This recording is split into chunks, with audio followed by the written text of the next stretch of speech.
il faut que ces deux parents soient porteurs de la maladie.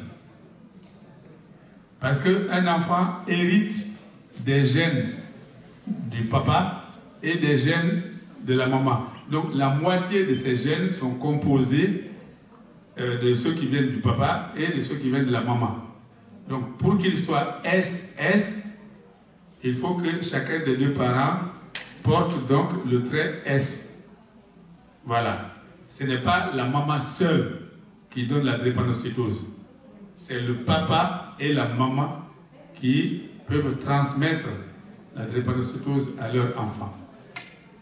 Troisième point que vous avez évoqué, l'origine géographique. Effectivement, la majorité des cas viennent d'Afrique subsaharienne. Cela tient simplement à l'histoire de l'humanité, de toute l'humanité entière. Je ne vous apprends rien en vous disant, vous suivez madame? Je ne vous apprends rien en vous disant que toute l'humanité qui est sur Terre vient d'Afrique. Tous les humains qui sont sur Terre viennent d'Afrique. Même si aujourd'hui cela ne paraît pas évident, mais c'est comme ça. Et donc, comme en Afrique et dans beaucoup de zones intertropicales, il y avait beaucoup de paludisme, l'organisme humain, pour se protéger contre ce paludisme, l'organisme, par des mécanismes difficiles à comprendre, a créé cette sorte d'hémoglobine qui fait que l'agent du paludisme ne reste pas longtemps dans le corps pour permettre aux humains de survivre. Donc, malheureusement, ce qui a été un moyen de survie est devenu une maladie. Donc, avec les migrations forcées ou volontaires, les migrations forcées, c'est l'esclavage de l'Afrique vers les États-Unis ou vers les Caraïbes. Avec ces migrations, la maladie donc s'est répandue. Et avec les migrations, tout simplement, la maladie s'est répandue partout dans le monde. C'est pour ça que la France était en retard quand elle faisait le dépistage ciblé, en disant si on voit une personne qui est de couleur, on peut tester son bébé. Dans beaucoup de pays, c'était déjà un dépistage universel depuis bien longtemps. Heureusement, c'est le cas maintenant en France. Voilà. Donc, la maladie n'existe pas que chez les personnes qui sont en Afrique. On peut avoir des yeux bleus et avoir avoir des yeux bleus et la drépanocytose. C'est très important à savoir. Merci. Je ne sais pas si j'ai répondu à votre question. Il reste peut-être pour les crises. Vous avez posé une question sur les crises. Il faut savoir qu'il y a plusieurs types de drépanocytose. Donc quand on fait le test d'électrophorèse de l'hémoglobine, ça nous permet de distinguer plusieurs formes de drépanocytose. Il y a les SS, les SC et les S associés à d'autres maladies, les thalassémies. Donc les SS et les S-bêta-0, c'est les plus graves.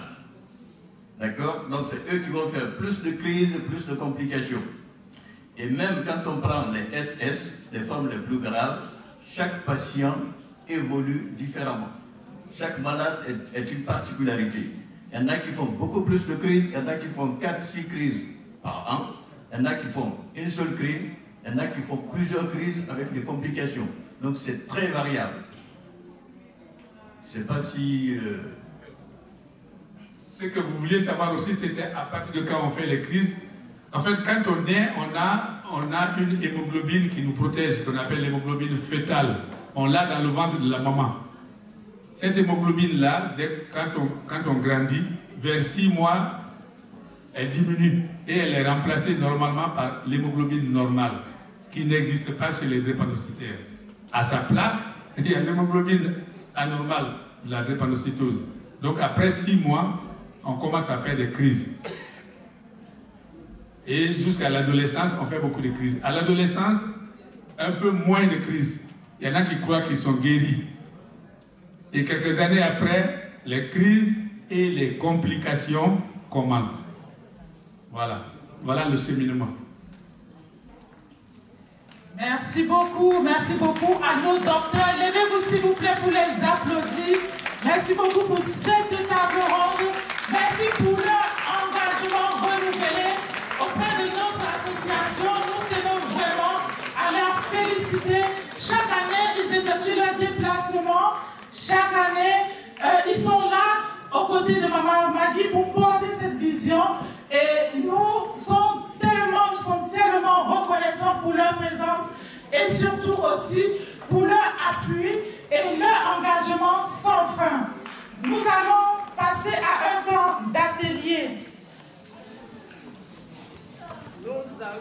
passé à un temps vraiment très important. Encore l'applaudissement pour les docteurs, vraiment.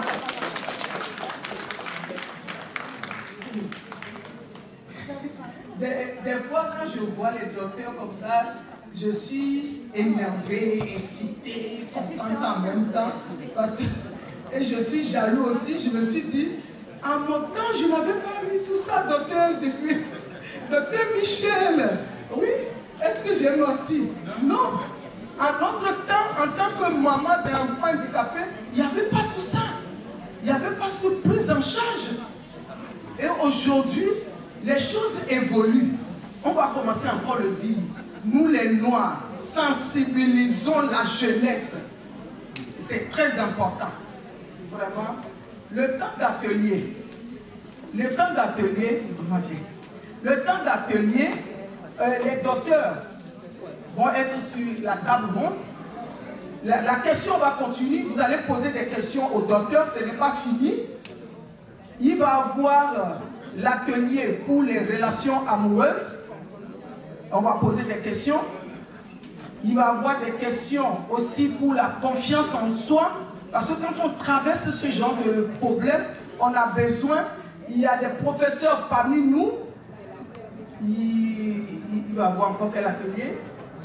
Et il va avoir l'atelier pour l'IA, l'intelligence artificielle. Et aussi ce que je compte à dire, il y a une association qui nous a fait des cadeaux. Pardon. Attendez. Il ne faut pas sortir ici sans prendre les verres, les jouets qui sont sur la table. Je ne vais plus les ramener chez moi. Je vais les partager. Pardon. Oui, tout ça c'est à donner. Oui, mais on va faire les tombolas, ce n'est rien du tout. Tombola, c'est juste un geste de quelque chose pour pouvoir prendre. Tu ramasses la table, tu pars avec. Oui, parce que voilà. Et avant de continuer, je vais présenter quand même Sullivan, s'il te plaît. Et monsieur Mizoki, ancien directeur de conseil de Val-d'Oise, il est parmi nous, parce qu'il n'a pas pu être là le matin.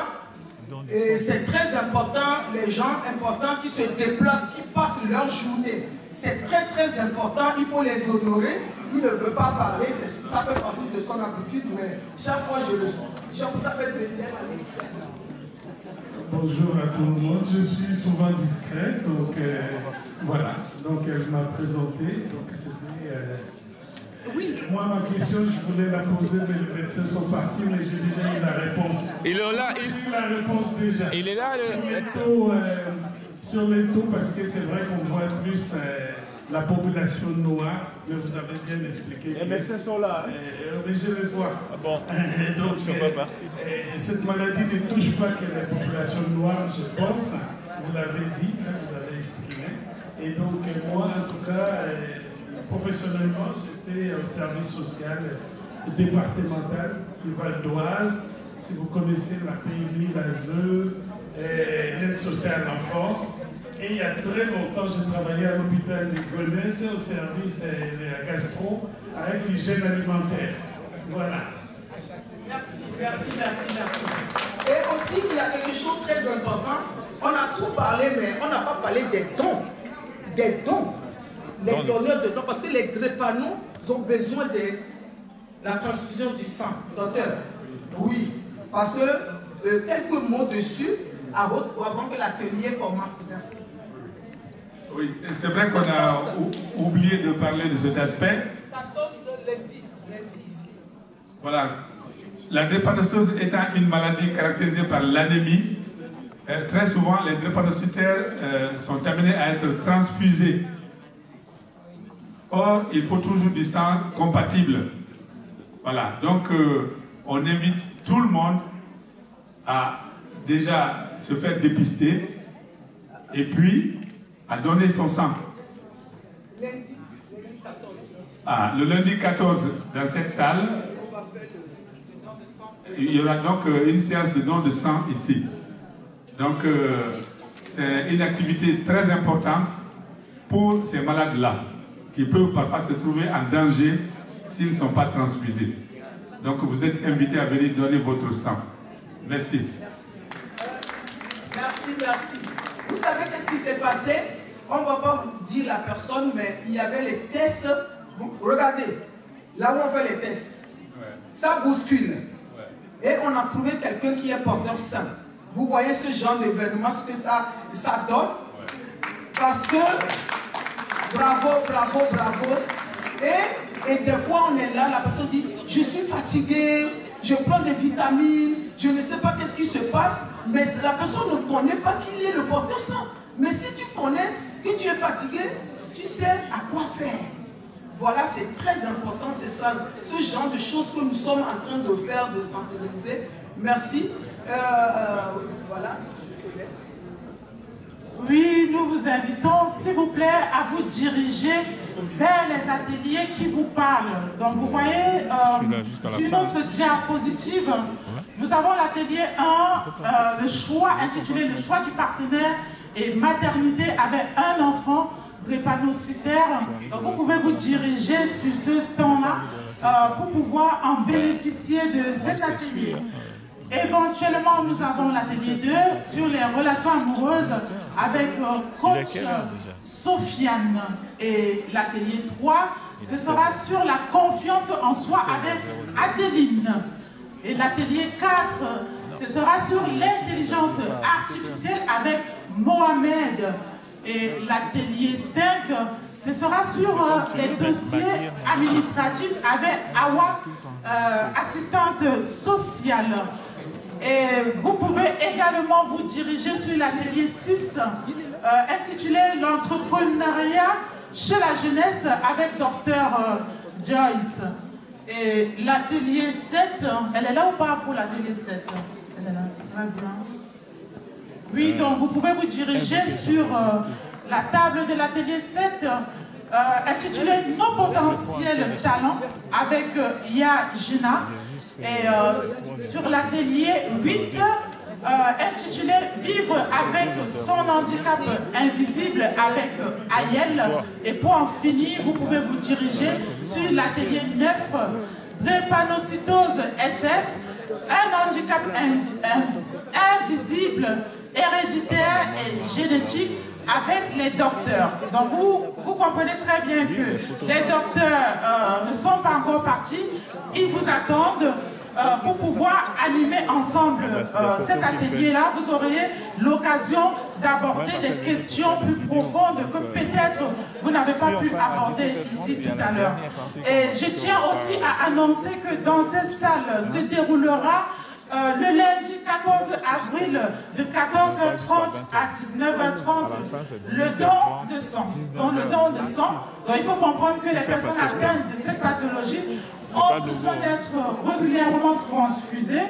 Donc si vous n'avez pas de, je veux dire, si vous ne souffrez pas d'une pathologie quelconque, vous pouvez manifester en fait cette générosité-là envers la nation, tout simplement en vous présentant dans cette salle le lundi 14 avril de 14h30 à 19h30 pour, bien entendu, donner de votre sang afin de sauver une vie.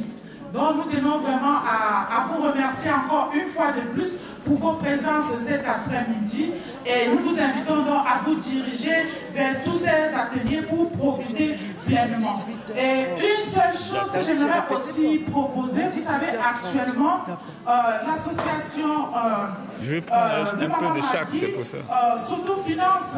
Donc vous avez vu qu'elle a pu bon. poser sur les tables, tous les trois. les petits objets. Moi je suis d'accord avec ce que vous me dites. Le but c'est de jouer à un jeu. C'est comme ça que je me sais comment je m'appelle. Non mais c'est pour ça que je profite. Vas-y, combien tu veux, combien tu veux. Hein? Combien je veux. On lui demande combien. On fait cet élan de cœur. Non mais là, sa tête n'est pas là. Non mais c'est pas à moi, c'est pas à moi. Moi vous me donnez 1 million, je prends. Vous allez me dire comment. Hein Maggie? Quand elle écrit les livres, Tu peux me donner 1 million d'euros? Il y a des coûts de correction, des coûts de relecture, des coûts d'édition, même pour un événement tel que celui-ci, ça engage toujours des frais. Elle est compliquée. Les professionnels qui sont là, les vidéastes et tout, il faut les payer. Et pour l'instant, l'association s'autofinance et il n'y a que Maman Marie qui porte cette association-là financièrement. Donc vous pouvez effectivement sur sur votre table, faire cet élan de générosité, prendre un petit plat, un petit verre, vous pouvez même réoffrir, que ce soit dans une autre association, en laissant vraiment une modeste petite somme d'1 euro. Donc voilà. Et tout à l'heure aussi, il y aura une séance de tombola pour pouvoir gagner des jeux comme vous avez pu observer à votre droite. Donc je vous souhaite vraiment de profiter pleinement de tous ces ateliers-là. Et je vous dis à tout à l'heure. Merci.